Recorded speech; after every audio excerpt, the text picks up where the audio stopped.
Vale, vamos a comenzar con el tema 6 de memoria, que es memoria autobiográfica, memoria de testigos y falsas memorias. Introducción. Estudio de la memoria en ambientes naturales. La mayor parte de la investigación sobre aprendizaje y memoria se realiza en estudios de laboratorio y situaciones experimentales controladas, con estímulos seleccionados, como pueden ser palabras, dibujos, fotografías, escenas, en condiciones precisas de exposición sobre los estímulos y con participantes de unas características determinadas, así que sabemos poco sobre cómo funciona la memoria en situaciones naturales, vamos, sin hacerlos lo que sería dentro de laboratorios o en experimentales controladas. Entonces, el estudio de la memoria autobiográfica se refiere al estudio de los recuerdos personales. Sin embargo, la memoria de testigos se refiere a la precisión con que un testigo da un juicio manifiesto que manifiesta, su recuerdo del hecho en cuestión, ¿vale? Entonces, para entender eso, lo que es la memoria autobiográfica y la memoria de testigos, y entenderlo después lo de las falsas memorias y demás. Vamos a empezar con la autobiográfica. Haga este ejercicio. ¿Qué recuerda de sus primeros días en la escuela? ¿Puede decir el nombre de 2 de los compañeros que tuvo en su primer año de instituto? ¿Quién fue su primer maestro? ¿De qué viaje o de la última década tiene mejores recuerdos? ¿Cuándo tiene el próximo examen? Responder a todas estas preguntas pone a prueba la memoria autobiográfica. Consiste en una memoria de sucesos personalmente relevantes, relacionada con la memoria episódica. Importante quedarse con eso, ¿vale? Que tiene esa relación con la memoria episódica. Posee un contenido semántico e incluye hechos y conocimientos generales de uno mismo, lo que constituye una perspectiva subjetiva sobre los sucesos.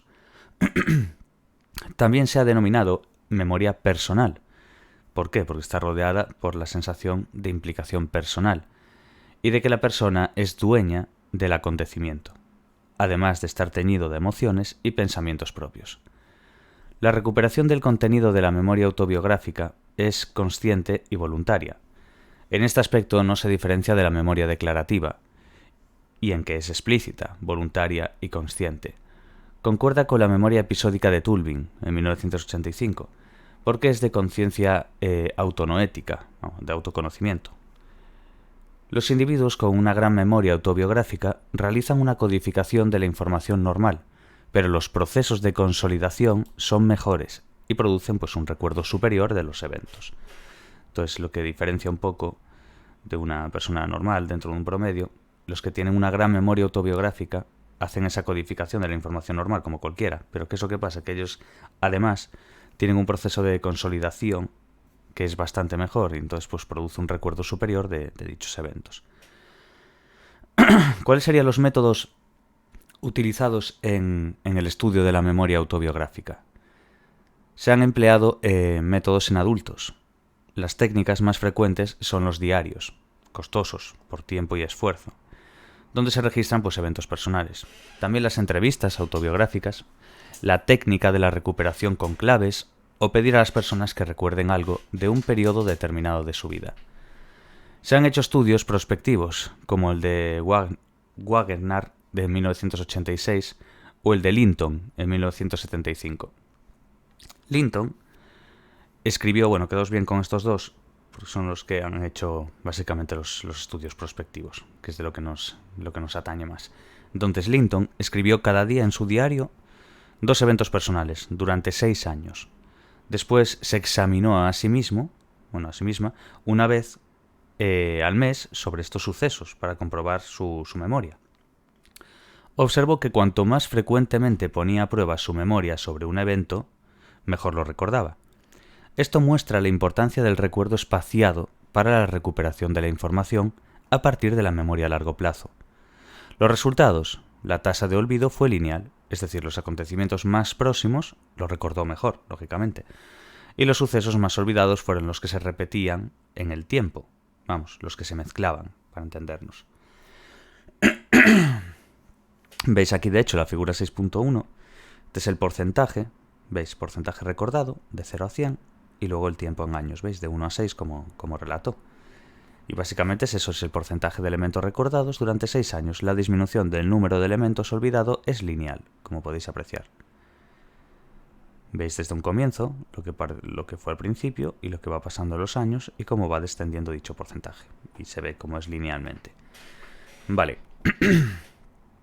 El problema de estos estudios, ¿cuál es? Pues que los autores pueden seleccionar, tanto consciente como inconscientemente, eventos que puedan ser bien recordados, lo que da pues un sesgo en los resultados, lógicamente. Wagener, en 1986, el otro es de Linton y el otro es Wagener.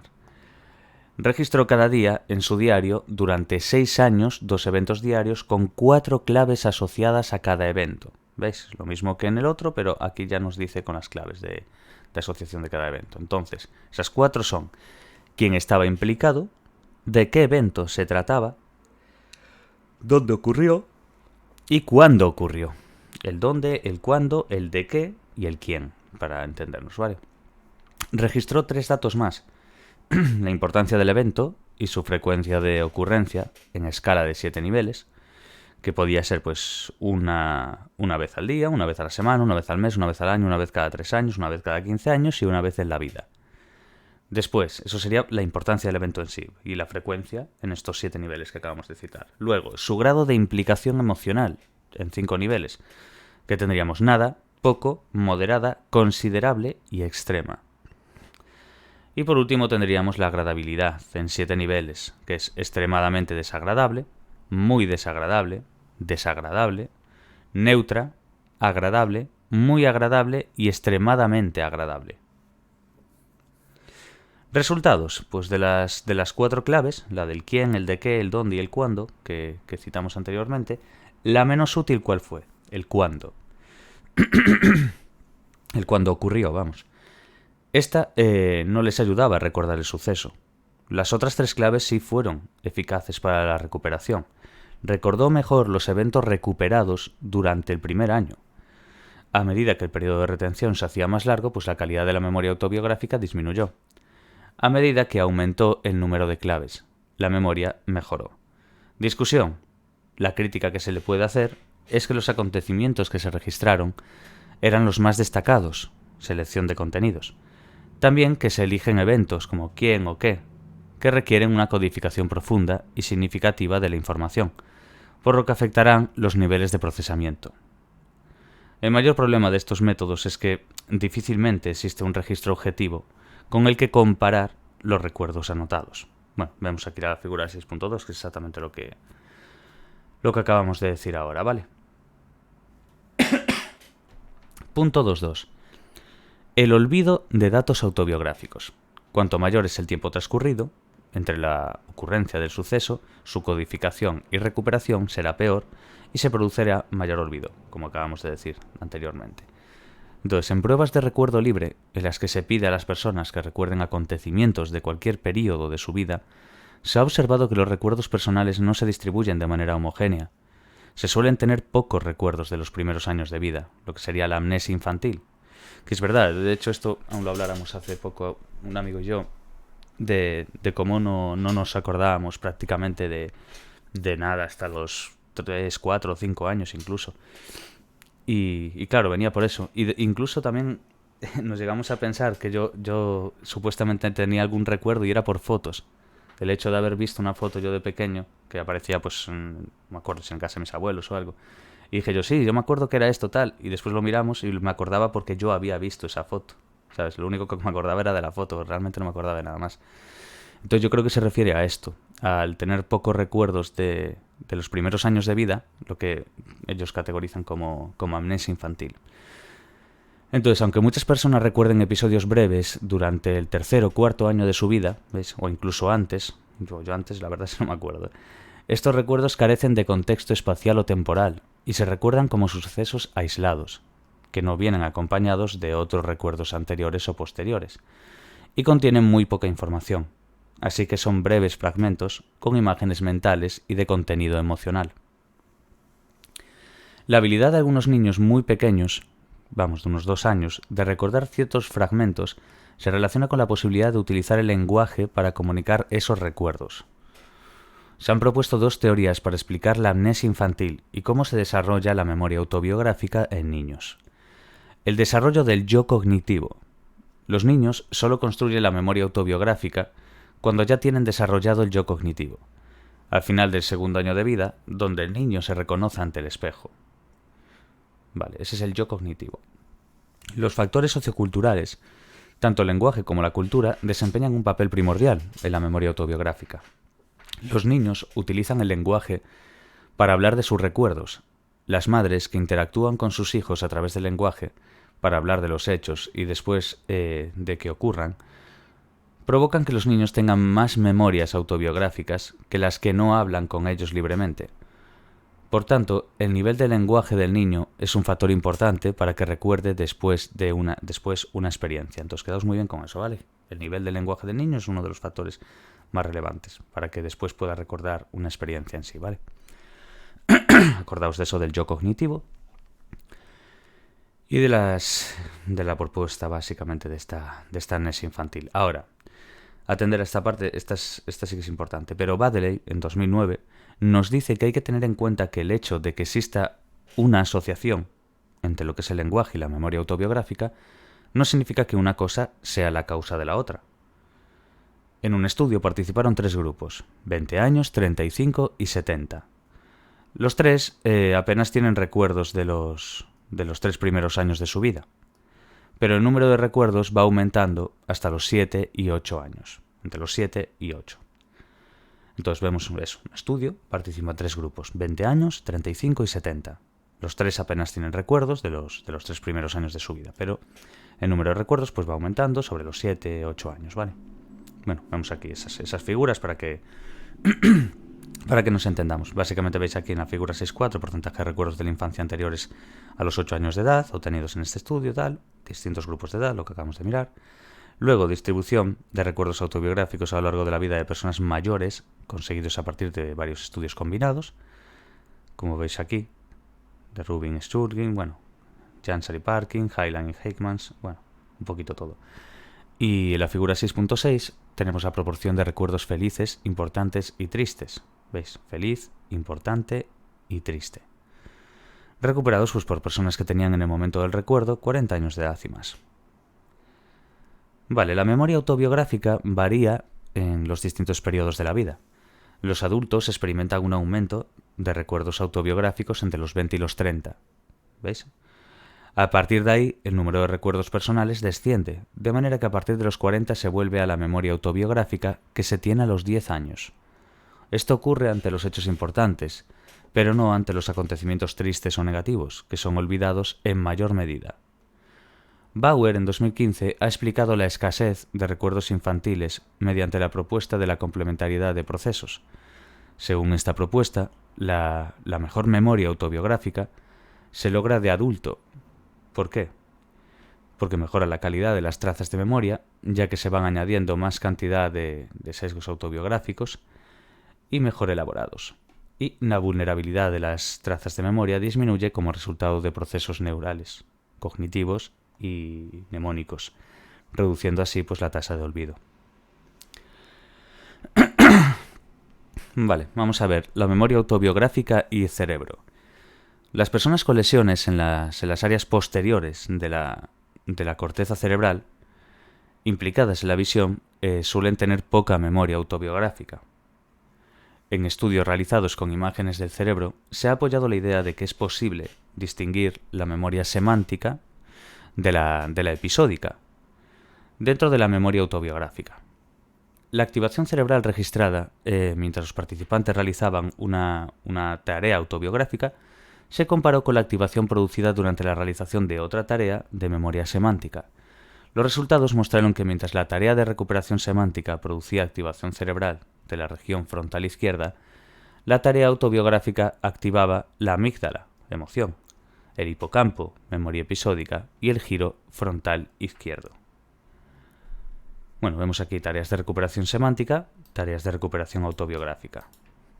Activación de la región frontal izquierda, vemos aquí dentro, y la activación de la amígdala, lo que acabamos de leer ahora mismo, activación de la amígdala emoción, y en el hipocampo, pues la episódica, como ya sabemos, y el giro frontal izquierdo, ¿vale?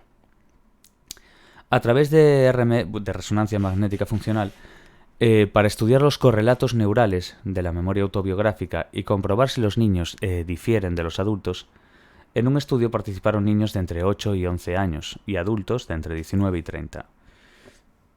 Recibían mensajes verbales para que recuperaran recuerdos autobiográficos recientes, previamente seleccionados, o que verificaran las propiedades semánticas de las palabras.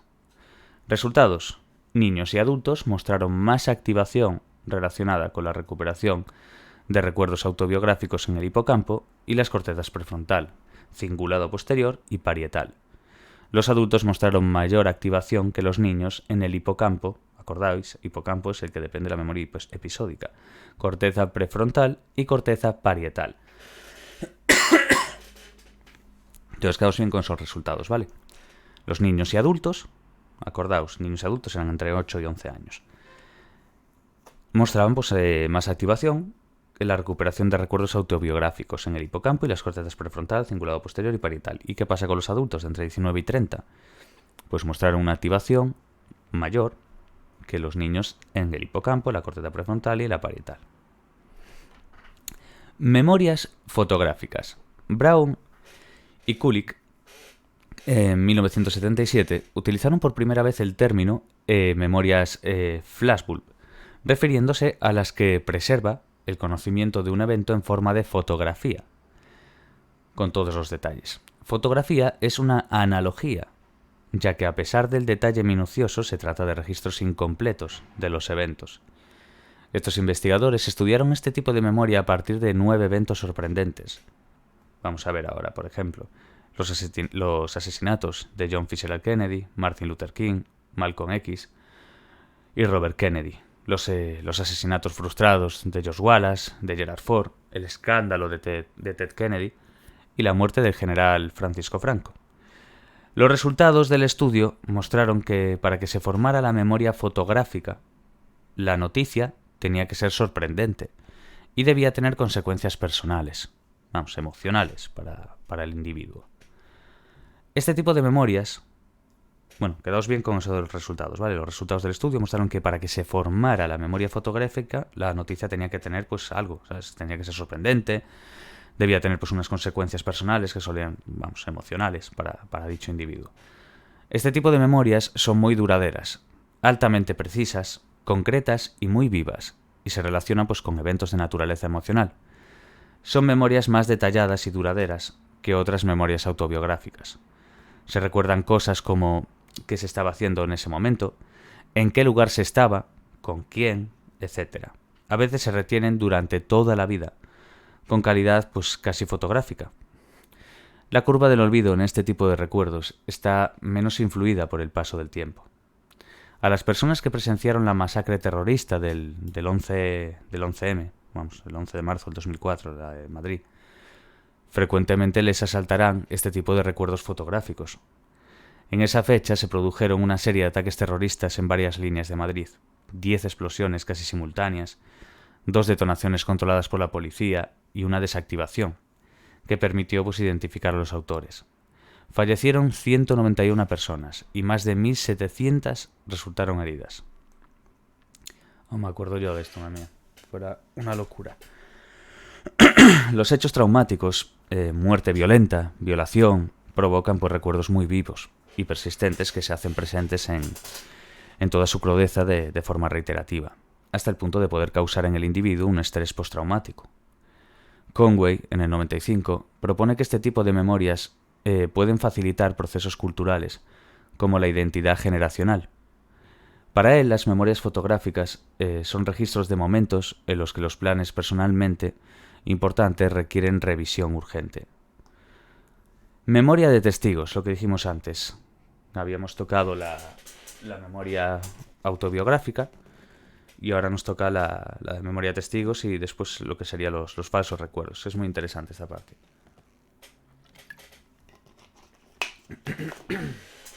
No lo voy a cortar aquí porque acabamos antes, hacemos el vídeo entero sobre el tema y ya está. Aunque sean cosas ya que tienen que ver y demás, pero bueno, es dentro del tema, pero podríamos aquí hacer otra parada. Pero bueno, vamos a seguir. Memoria de testigos. Los estudios de Loftus y la hipótesis reconstructiva. En 1987 se acusó a un hombre de asesinar a un niño de 7 años en San Diego, California, en Estados Unidos. Se trata del caso de Howard Haupt, un programador de ordenadores que no cometió el crimen realmente. El jurado finalmente lo declaró no culpable. Howard llevó a juicio a los investigadores. ¿Por qué? Pues por alterar y falsificar pruebas, y varios años después se le compensó con $1 millón. Pero su vida no volvió a la normalidad, lógicamente. Elizabeth Loftus afirma que la memoria de testigos es la evidencia más peligrosa que puede utilizarse en un juicio. Cuando el testigo señala a un acusado, el acusado está acabado, sin esperanza y con pánico.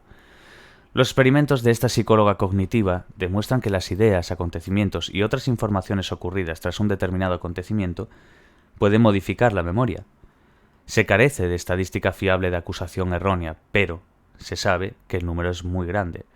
Los estudios de esta autora son pioneros en la memoria humana y demuestran que ésta puede ser manipulada.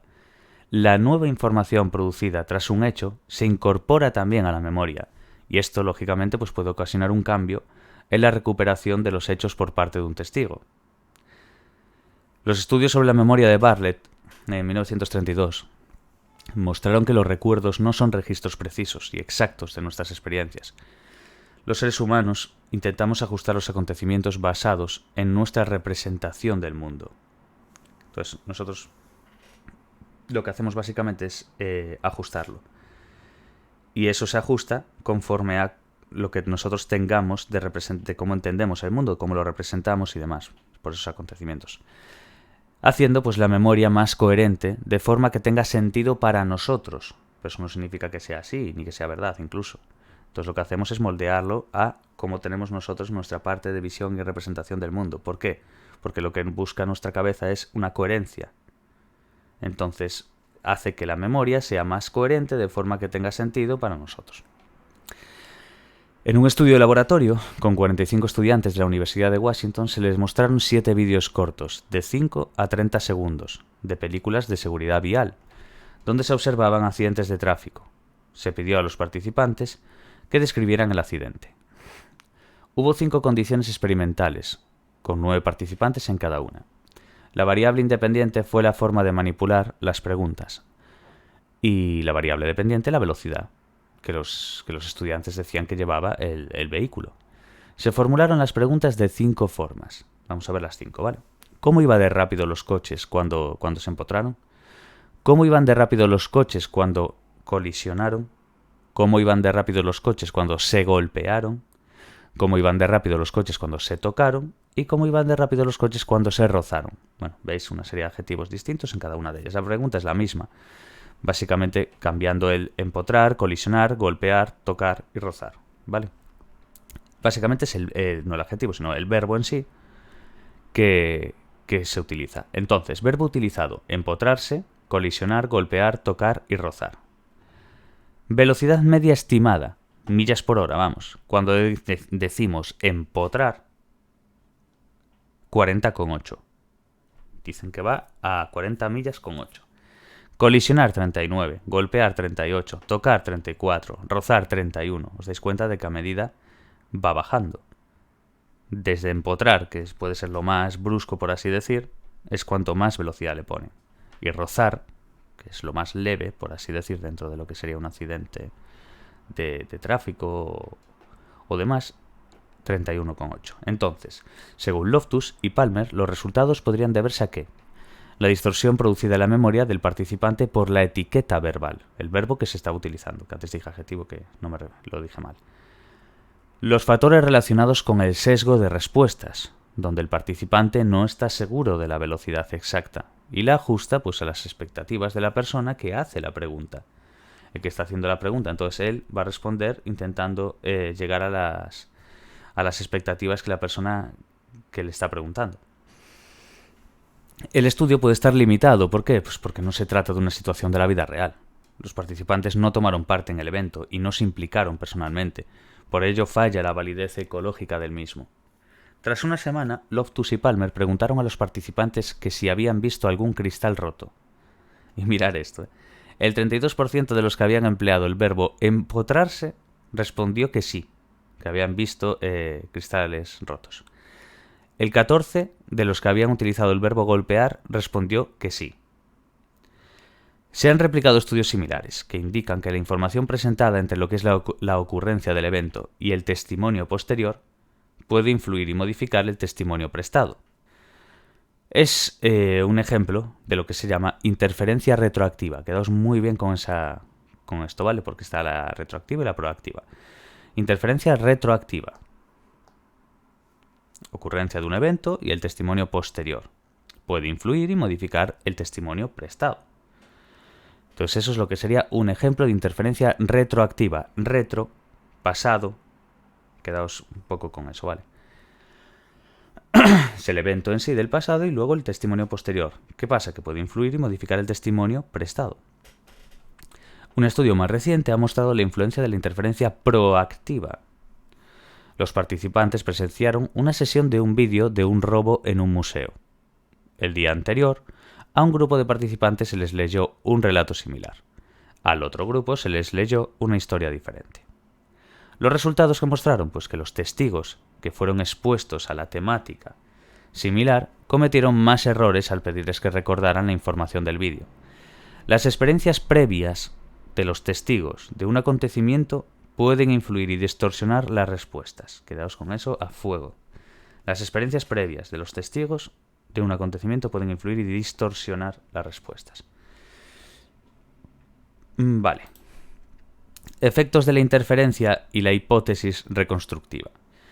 Loftus, 1980, y Loftus y Palmer, en el 74, propusieron la hipótesis reconstructiva. Según esta hipótesis, la información aportada después de una experiencia puede sustituir los contenidos de la huella de memoria original. La información aportada después de una experiencia puede sustituir los contenidos de la huella de la memoria original. Es como la puede reemplazar, vamos. La memoria de las personas que son testigos está formada por dos tipos de información. La obtenida en el momento en que presencia el evento, lógicamente, y la que se les proporciona después del acontecimiento. ¿Entendéis eso de la que les proporciona después del acontecimiento? Realmente, con lo que leímos antes, ya podemos sacar una conclusión de que la información aportada de una experiencia puede sustituir los contenidos de la huella de la memoria original. Vamos, que puede sustituirlo. Entonces, lo que te digan después, lo que se les proporcione después del acontecimiento, va a poder sustituir a lo que presenció, por lo cual, una locura. Otros investigadores han sugerido que los testigos se dejan influir por las sugerencias de la persona que realiza el interrogatorio. La memoria de testigos en la investigación de acciones criminales. La existencia de falsas memorias es un tema central en la investigación criminal. Los testigos puede que recuerden el evento solo porque creen que el experimentador o juez está esperando ese tipo de respuesta. Puede que los participantes crean que saben qué ocurrió en lugar de basarse en lo que realmente recuerdan. La situación más efectiva para que se produzcan falsas memorias es aquella en la que se proporciona a la persona que está prestando testimonio una razón para pensar que el acontecimiento criminal ha sucedido realmente, y además que reciba presiones en repetidas ocasiones en distintos interrogatorios. Vamos con las falsas memorias.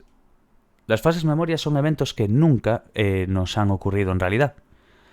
El recuerdo no es una copia literal del pasado, sino que depende de procesos constructivos que pueden estar llenos de errores, imprecisiones, distorsiones e incluso ilusiones. Pero las falsas memorias son una característica del recuerdo normal, y no del recuerdo patológico. Loftus y sus colegas mostraron que la información sugerida por el experimentador reemplaza el evento presentado inicialmente. La persona no puede recuperar información sobre si la información sugerida fue presentada inicialmente o si ocurrió únicamente en la narración posterior. El falso reconocimiento ocurre en tasas muy elevadas en un estudio de Rödiger, iba a decir como el gato de Rödiger, pero bueno. Rödiger y McDermott. El falso reconocimiento, ¿vale? Ocurre en tasas muy elevadas en este estudio. Los participantes de este experimento estudiaron listas de 12 palabras. Cada lista está formada por palabras asociadas a una palabra no presentada. vamos, palabra crítica. En el estudio se examina el falso recuerdo y el falso reconocimiento. También se estudió la confianza con que los participantes aceptan o rechazan las palabras críticas, como si pertenecieran a la lista estudiada. 36 voluntarios escucharon lista de palabras: enfermera, enfermero, abogado, medicina, salud, hospital, dentista, médico, paciente, consulta, estetoscopio, cirujano y de ahí doctor. ¿Vale? Nota, sonido, piano, canto, banda, radio, melodía, concierto, instrumento, sinfonía, jazz, orquesta, música sería. Luego, agrio, golosina, amargo, dulce, bueno, gusto, diente, bonito, soda, miel, chocolate, pastel, y ahí sacamos dulce. Al final, se pidió a los participantes que levantaran la mano si habían reconocido 6 palabras concretas, estímulos críticos, vamos, los que están entre paréntesis, que es lo que acabamos de decir, doctor, música y dulce. Cuando el experimentador las leía en voz alta, la mayor parte de los participantes levantaron la mano ante varias de esas palabras, aunque no aparecían en la lista. ¿Resultados de esto? Pues la probabilidad media de recordar las palabras estudiadas fue de 0,65. Los participantes recordaron la palabra crítica el 40% de las veces. En otros experimentos, los resultados fueron similares. La tasa de falso reconocimiento se acerca a la tasa de acierto con elevado nivel de confianza en la respuesta. Así que las personas sí que recuerdan cosas que no han ocurrido realmente. El estudio, quedaos muy bien con eso, base. La tasa de falso reconocimiento se acerca a la tasa de acierto con elevado nivel de confianza en la respuesta. La tasa de falso reconocimiento se acerca a la tasa de acierto con elevado nivel de confianza en la respuesta. Así que las personas sí que recuerdan pues, cosas que no habían ocurrido realmente. El estudio científico de las falsas memorias se clasifica en 2 tipos de fenómenos. Los informes falsos espontáneos, pues, que se deben a mecanismos de distorsión endógenos. Los informes falsos implantados, que se debe a la desinformación exógena, ya sea deliberada o accidental. Las características generales de estos estudios son que los participantes son expuestos a algún evento. Los estímulos pueden ser palabras, dibujos, frases, historias, películas. Se interpola tras la presentación de los estímulos, una actividad, y los participantes tienen que realizar una prueba de memoria. Los resultados principales obtenidos son los siguientes. Los estímulos objetivo son aceptados en mayor proporción que los distractores. Los distractores con significado consistente se aceptan en mayor proporción que los otros. Los distractores inconsistentes, pero relacionados, se aceptan en proporciones mayores que los no relacionados. El efecto de falso reconocimiento se da cuando las falsas alarmas, respuestas positivas, cuando el estímulo proviene de ruido y no de la señal. A los distractores que comparten significado exceden las respuestas de la línea base, las falsas alarmas, a los distractores inconsistentes o no relacionados. En estudios sobre implantación, la información engañosa presentada antes de que se ponga a prueba la memoria consiste en realizar sugerencias sobre material no presentado pero relacionado. Los principales resultados indican los siguientes efectos de la desinformación. Las tasas de acierto son menores para los estímulos objetivos, cuando se presenta información conflictiva, que cuando no se presenta, lo que es el efecto de la desinformación. Las tasas de falsas alarmas para los distractores son mayores cuando se han presentado como desinformación, elevación de las falsas alarmas. Y hasta aquí justo nos quedamos. El siguiente tema ya es la memoria implícita, lo que sería el tema 7, ¿vale? Ese tipo de memoria procedimental, bueno, ya lo vamos a ver en el siguiente vídeo. Bueno, lo dejamos por aquí y hasta la próxima y mucho ánimo. Chao, chao.